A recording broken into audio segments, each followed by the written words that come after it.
Good afternoon, guys. Welcome to today's session. Just pop your sign in the chat box for me. Chantal, I know you can't access that, but Heather, if you can access, that'd be great. Obviously, you're already aware that the recording has started.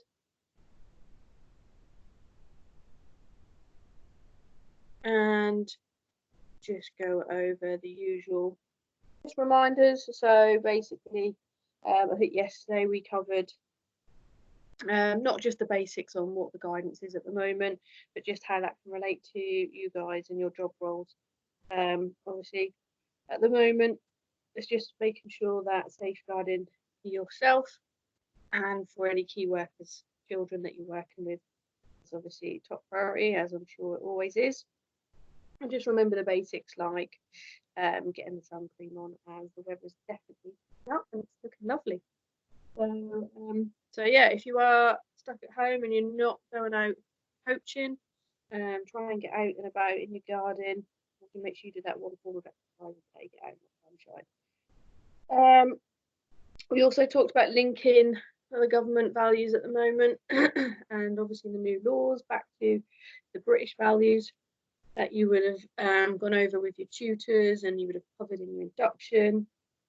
So things like maintaining respect for different nationalities. Obviously, we're all going through the same thing at the moment, and obviously valuing the law and obviously following the law in terms of with it slightly changing recently, with obviously new things that they need to enforce, like the £1,000 fine if you caught outside. So if any of you two are going out and working, just make sure you have got that letter to prove that you're a key worker from your employers. Excellent. So today we are looking at English focus, and today we're going to concentrate just on commas. Okay. So obviously it's a vital part of your writing exam for you to be able to use commas effectively and in the appropriate places. As we learned from a couple of sessions ago, punctuation is worth 6 marks in total. So yeah, just putting them in the wrong place or not using them at all, because obviously you lose quite a few marks. Also, commas come in really handy when obviously you're reading information, because you'll see as we progress through the presentation that they're actually really, really useful in terms of how, because obviously when you're reading something, there's no expression there. You don't know how it was spoken or said, so the commas are there to actually get that information across to you to fully understand it. So it might be that there's commas in that piece of reading that you're reading through. So remember, you've got 3 texts to read through, could give you vital information as to what it's actually about and what the meaning is. So first of all, we're going to look at why are they important. Okay, so obviously punctuation plays a vital part in any understanding.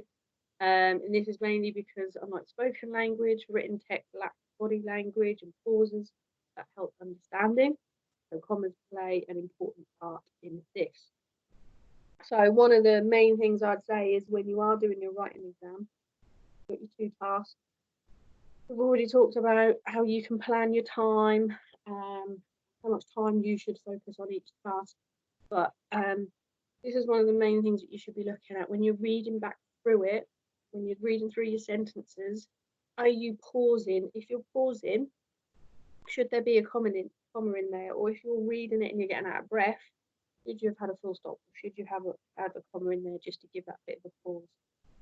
Okay, so they're mainly used to separate parts of sentences and to make meanings clearer. And they're able to totally change the meaning of a sentence depending on where they are placed. As you'll see as we go on in the PowerPoint, it's actually quite surprising how much they can change a sentence. So some of the main reasons commas are used. So they're used in lists. You can see it as we move on. It's probably something that you already do. It's probably the easiest way, I'd say, of using commas. I think we all put it in lists.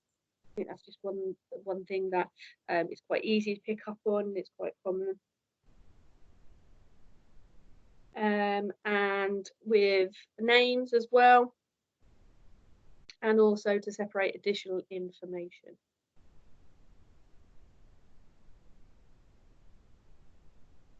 Okay, so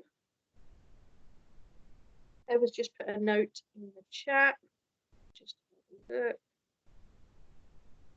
Just need to share my screen again. Doesn't seem to have come through.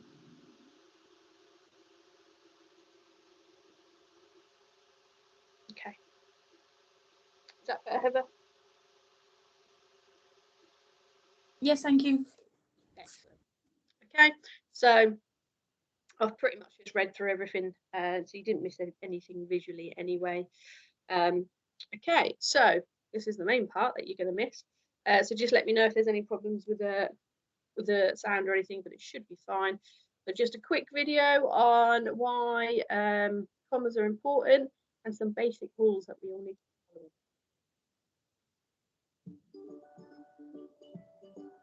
Hi guys, welcome to our basic comma rules video. As always, make sure that you're taking notes. You will be using them all year long. This will be a really useful reference page for you when you're doing any editing on any of your writing. So the first rule is always use commas to separate items in a series or a list. So here are some examples of that.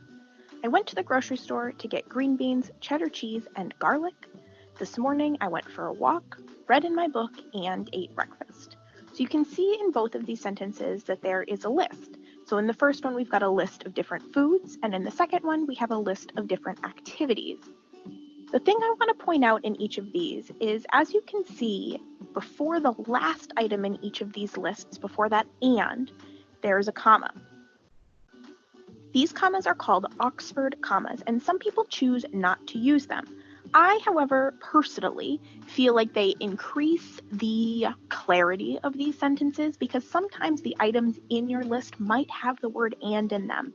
So using that comma, I think, is important to make sure that your sentence is as clear as possible.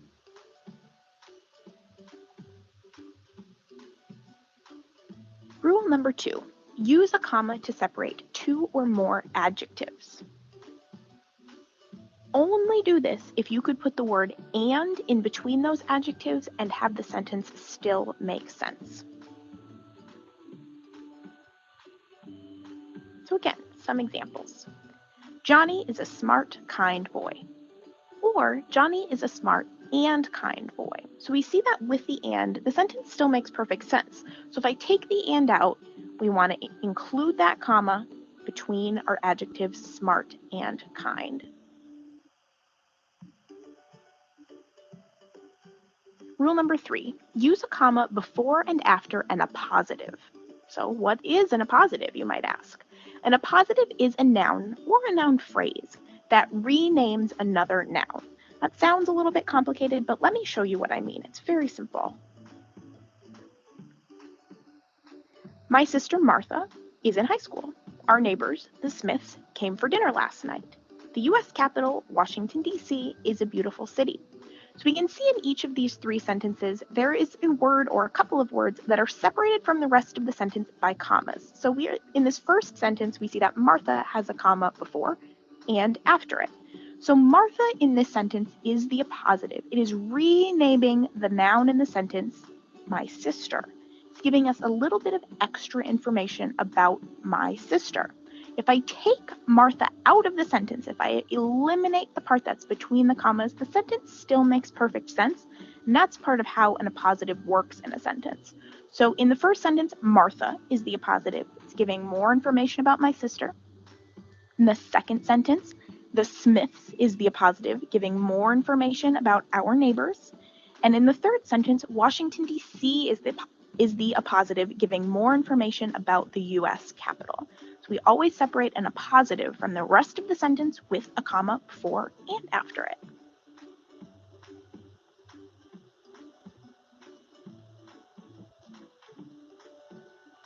So rule number 4, use a comma when a sentence begins with an introductory word or phrase. So here's some examples. Yes, I got your email. Therefore, you do not need to send it again. So in both of these, we've got yes and therefore. They are a little bit of introductory information in the sentences. So we separate that with a comma.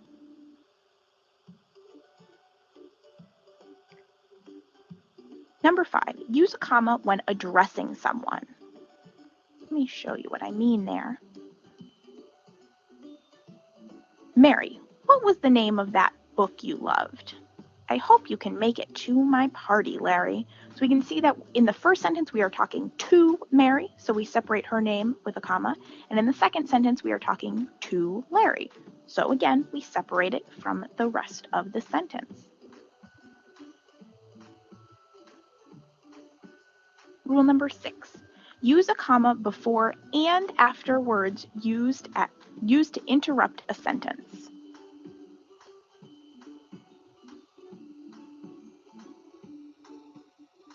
So here are some examples. Typing, however, is very quick and neat.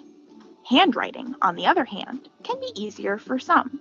So we can see that however and on the other hand kind of interrupt the sentence, right? They're not necessary in the sentence for it to make sense, but they're there as a little bit of extra emphasis or to make an extra point. But it interrupts the sentence, so we separate it on both sides with a comma. Rule number 7, use a comma between a city and a state. Also, use one after the state if the sentence continues on. So here are some examples. The capital of our state is Concord, New Hampshire. We drove to Wells, Maine for our vacation. So in the first sentence, you can see that the sentence stops after New Hampshire. So we only need a comma between Concord and New Hampshire, the city and the state. In the second sentence, however, the sentence continues on after Maine. So we need a comma between the city and the state, Wells and Maine, and after the state, Maine.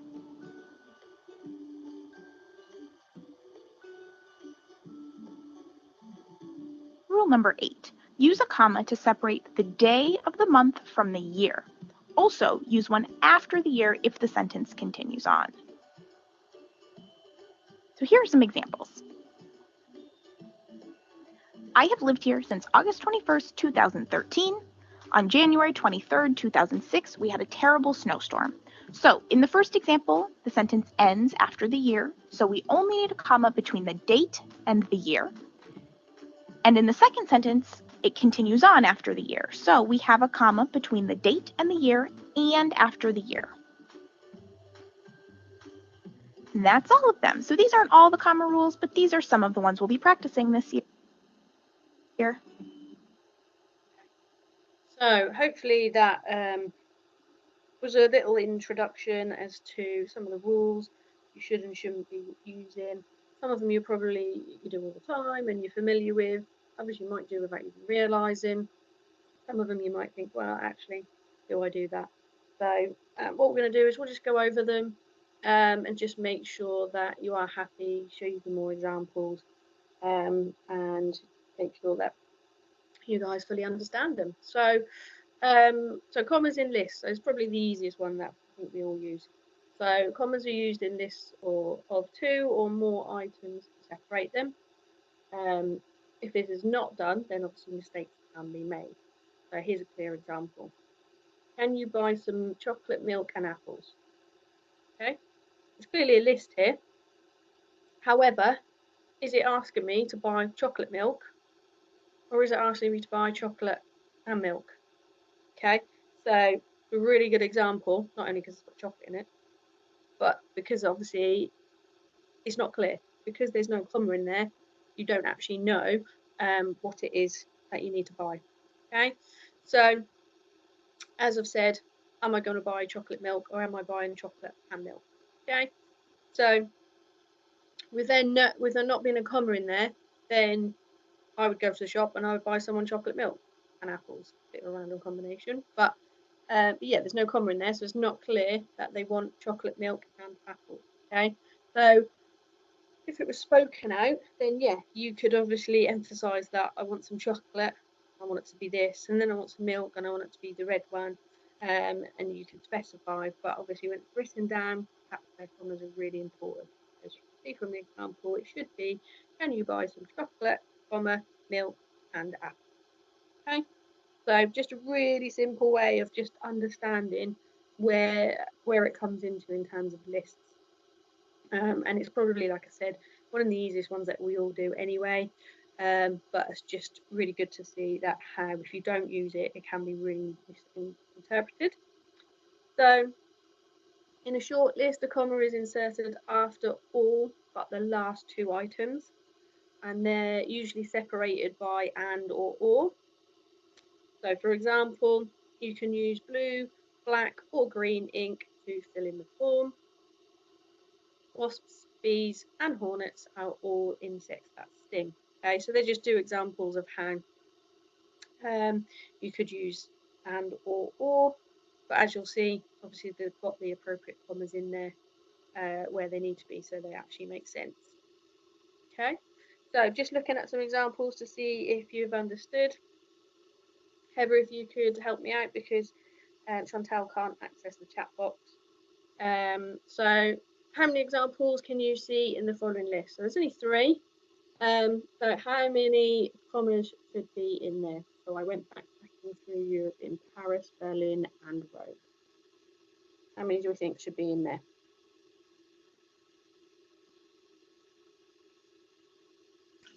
Two between Paris and Berlin.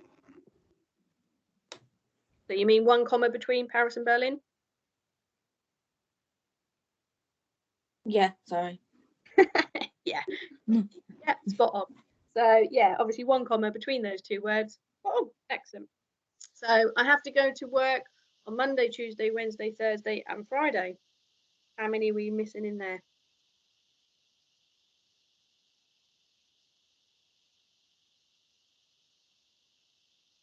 Or you can tell 3. me where they... Yeah, spot on. Yeah, So you've got... Monday, Tuesday, Wednesday. Okay. The last one, grapes, strawberries, apples and bananas are my favourite fruit. 3 again. Where are you thinking the 3? So the first one you've obviously got in your grapes. So your grapes and your strawberries. Yeah. And then your apples. Where are you thinking there might be another one? Oh no, 2. No, excellent, good. Yeah. So yeah, I think because you look at it and you think, oh, there's 4 things on there. But yeah, I think when you're actually writing it, it's a lot easier to write it down and obviously include it. Because as I said, I'm pretty sure that when you're writing lists, they are the most simple ones. Okay, so something that came up in the video was the Oxford comma. I'll happily admit, I'd never heard of this before. I don't know if you guys have. I must have been asleep in this lesson at school because I do not remember this whatsoever. So I thought it was important just to kind of cover over it because obviously it was mentioned in there and it's not something that I would necessarily use, but now I know what to do. So in most of the lists, there is usually no comma before the word and. So you may need to add an Oxford comma to make your meaning clear. Okay. In most cases, you aren't going to need this. However, it's one of these things that's been very debated. So it might even be they didn't actually teach it in school because it's still an ongoing debate as to whether you should or shouldn't use it and when you should and shouldn't use it. Okay, so this is an example. The things I most like to eat are chicken, burgers, mushy peas, and fish and chips. Okay, so with that sentence, it's not actually clear whether the writer likes mushy peas and fish with chips separate, or whether fish and chips together and mushy peas are separate, or mushy peas and fish and chips together in a single meal. So there's a lot of misinterpretation there, which I mean, I wouldn't tend to necessarily put that comma in because from what I remember in English, you didn't put, if there was an and in there, you were replacing that comma with the and, so you didn't need that comma. But however, when you look at the example, it is very clear that you do need it in there because it just separates it up and it actually makes it, because there are some words that obviously do form together that you always say together. And obviously fish and chips always come together, don't they? It's just something that we always say. So yeah, it's obviously then really important that Oxford comma is put in there. So that's what they're trying to say, is that this is where the Oxford comma comes into play, and it's then going to make that little bit more of an a bit more transparent, in that my favourite things to eat are chicken, burgers, mushy peas, and I like fish and chips as well. Okay, so it's just a little bit more clearer, and it's probably the one few times that you're going to use it where there's an and, you put in a comma as well, but that is to separate where you've got those last two words where they kind of go together with an and. A bit like health and safety. Health and safety always goes together. So if you're looking at something like, I need to make sure that my safeguarding and health and safety is all up to scratch, so you'd put safeguarding, comma, and then health and safety as well. Okay, so it's not safeguarding, health, safety, so they know that health and safety comes together. Okay, so also another one that is generally not very common, and a lot of people don't necessarily know about it. I can't say I'd really known ahead of time before, but comma splice. It's important not to use commas to separate two sentences that can stand by themselves. This error, known as common splice, is quite common. So this sentence should be separated by full stops or semicolons. Okay, so here's an example of an incorrect sentence. So the calf had run out of cod, I had haddock instead. Okay, obviously the comma in there is not needed. It should be a full stop. So the cafe had run out of cod, I had haddock instead. Because the cod and the haddock are completely separate, they are two separate statements. Okay, so it's just looking at it and reading it and thinking back, does that make sense? And you're probably looking at being like, I can't remember what semicolon is. So that's what I thought was important to cover as well, whilst we're looking at, because obviously we've already done like end of sentence punctuation, where we covered full stops. We're now covering commas. So I just thought we'd throw in the semicolon just to remind you. Hopefully you are kind of aware what it is, but you might not necessarily use it. A lot of people tend to miss it out quite a lot. So this is just to help with your understanding and just to remind you what it is.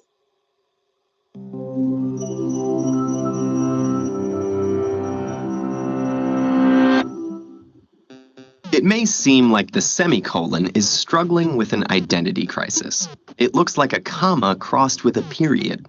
Maybe that's why we toss these punctuation marks around like grammatical confetti. We're confused about how to use them properly. In fact, it's the semicolon's half-half status that makes it useful. It's stronger than a comma and less final than a period. It fills the spaces in between, and for that reason, it has some specific and important tasks. For one, it can clarify ideas in a sentence that's already festooned with commas. Semicolons. At first, they may seem frightening. Then, they become enlightening. Finally, you'll find yourself falling for these delightful punctuation marks. Even though the commas separate different parts of the sentence, it's easy to lose track of what belongs where. But then the semicolon edges in to the rescue. In list-like sentences, it can exert more force than commas do, cutting sentences into compartments and grouping items that belong together. The semicolon breaks things up, but it also builds connections. Another of its tasks is to link together independent clauses. These are sentences that can stand on their own, but when connected by semicolons, look and sound better because they're related in some way. Semicolons were once a great mystery to me. I had no idea where to put them. Technically, there's nothing wrong with that. These two sentences can stand alone, but imagine they appeared in a long list of other sentences, all of the same length, each separated by periods. things would get monotonous very fast. In that situation, semicolons bring fluidity and variation to writing by connecting related clauses. But as beneficial as they are, semicolons don't belong just anywhere. There are two main rules that govern their use. Firstly, unless they're being used in lists, semicolons should only connect clauses that are related in some way. You wouldn't use one here, for instance. Semicolons were once a great mystery to me. I'd really like a sandwich. Periods work best here, because these are two totally different ideas. A semicolon's job is to reunite two independent clauses that will benefit from one another's company, because they refer to the same thing. Secondly, you'll almost never find a semicolon willingly stationed before coordinating conjunctions. The words and, but, for, nor, or, so, and yet. That's a comma's place, in fact. But a semicolon can replace a conjunction to shorten a sentence or to give it some variety. Ultimately, this underappreciated punctuation mark can give writing clarity, force, and style, all encompassed in one tiny dot and squiggle that's just waiting to be put in the right place.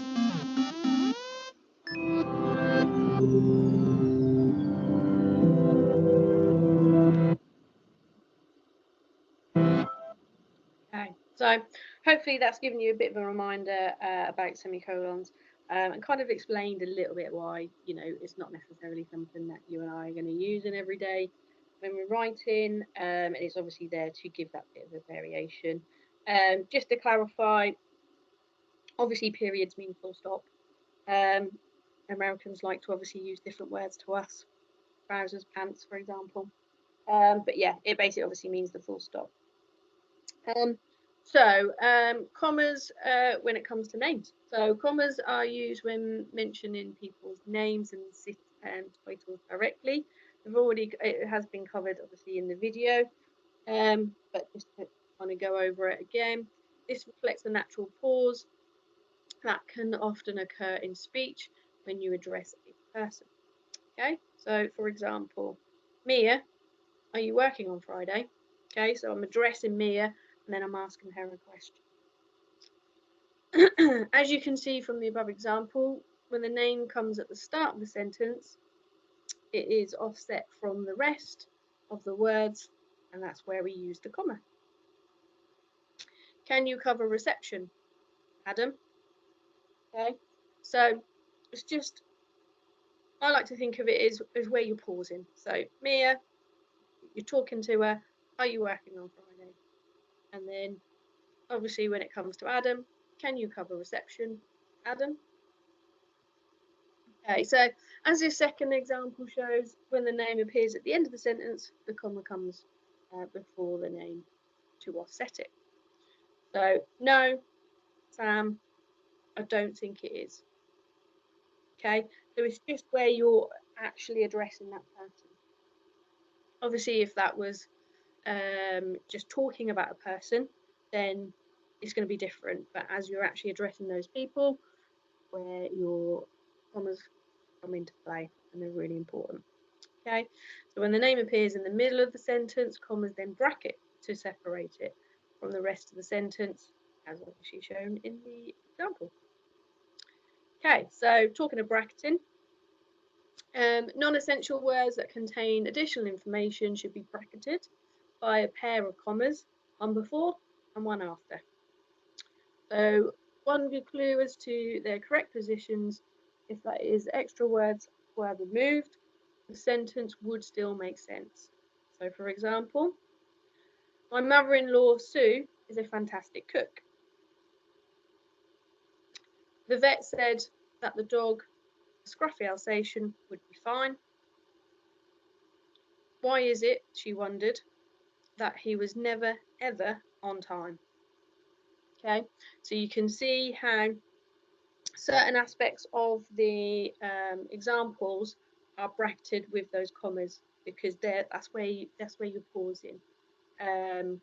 But however, it's just still would make sense had they not been there. But obviously, especially when you're writing an exam, you it's going to, like I said before, it's going to be marked by an actual person. It's not computerized. So you want to get them on board. So if they know that that you've put a semicolon in there and you've used it correctly, and that you're using your full stops and your commas correctly, then you're going to get them on board. They're going to be more invested, and they're going to, and as well, the more interesting they find your writing, then the more marks you potentially could pick up.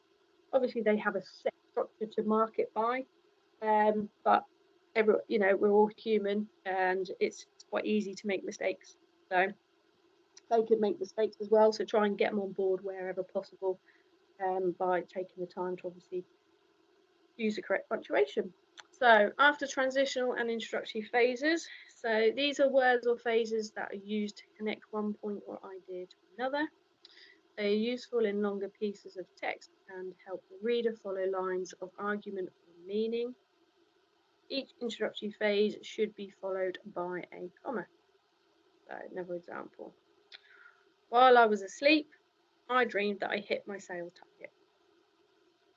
Okay, so you've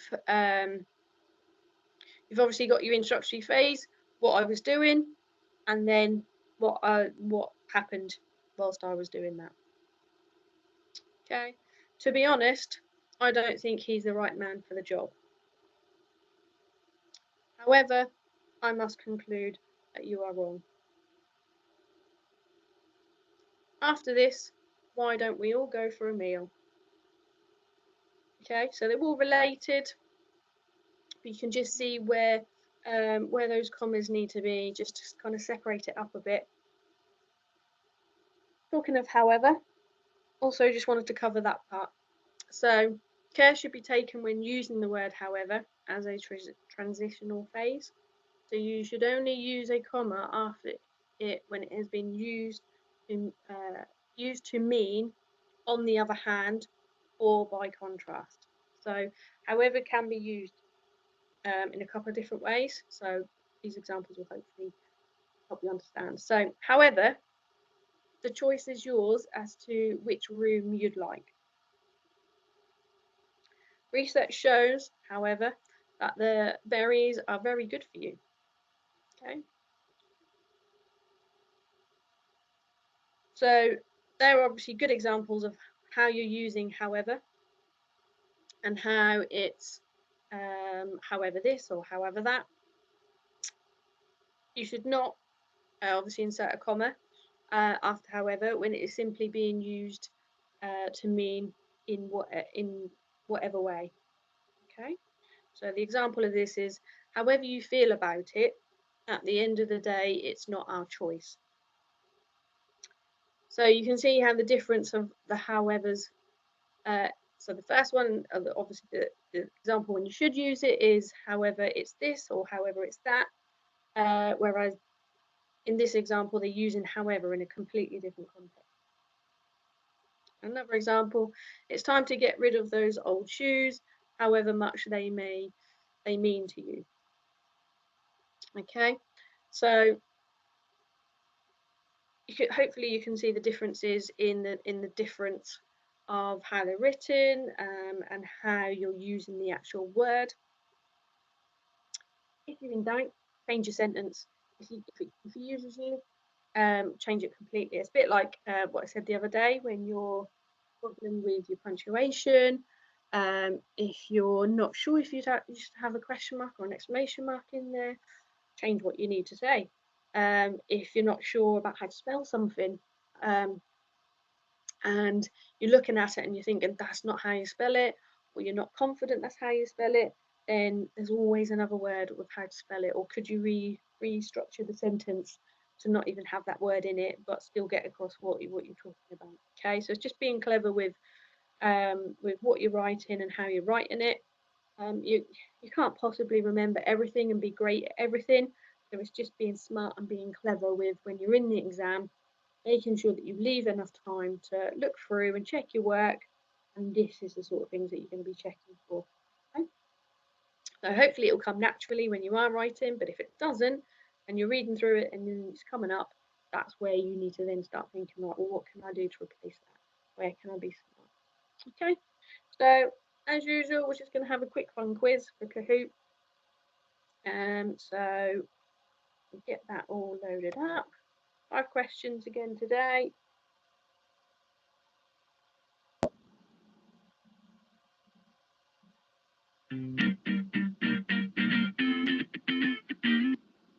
Okay, so your pin today is 317782.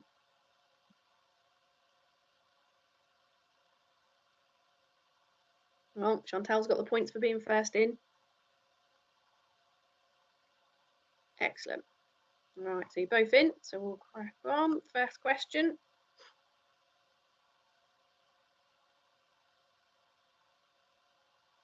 When are commas not used?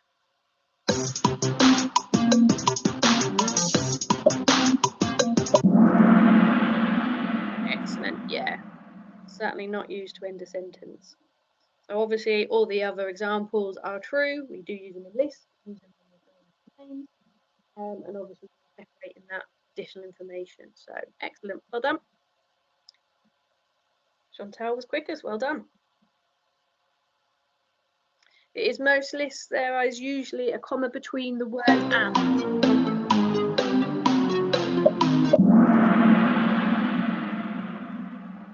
Okay, so remember, in most lists, there isn't a comma between the word and. Okay, so generally, we just use and as normal. So like the first example, it was the chocolate, comma, milk, and apples. There was no comma before that and.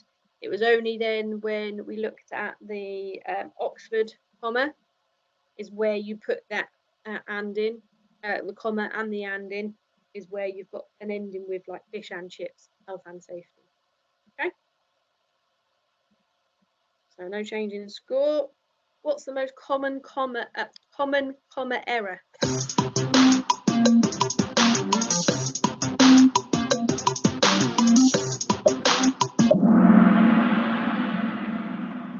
Okay, yeah. So if you think back to the presentation, it's the comma splice, the one that people don't necessarily realise they're doing so much, but it's the most common one that comes up.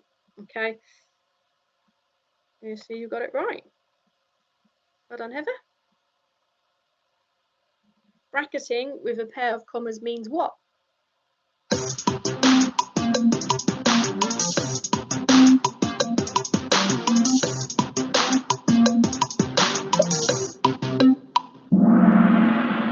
Okay, there's a lot to read through there, but remember the bracketing, obviously it's got nothing to do with brackets. All it means is you're putting a comma before and after whatever is the word that you're using. So remember we bracketed people's names when we are addressing them, if it was in the middle.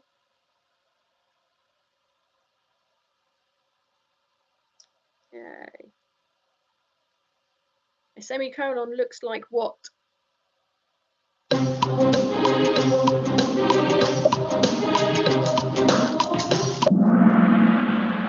Excellent, yeah, well done. So maybe I should have used the word period and I don't know what it was, but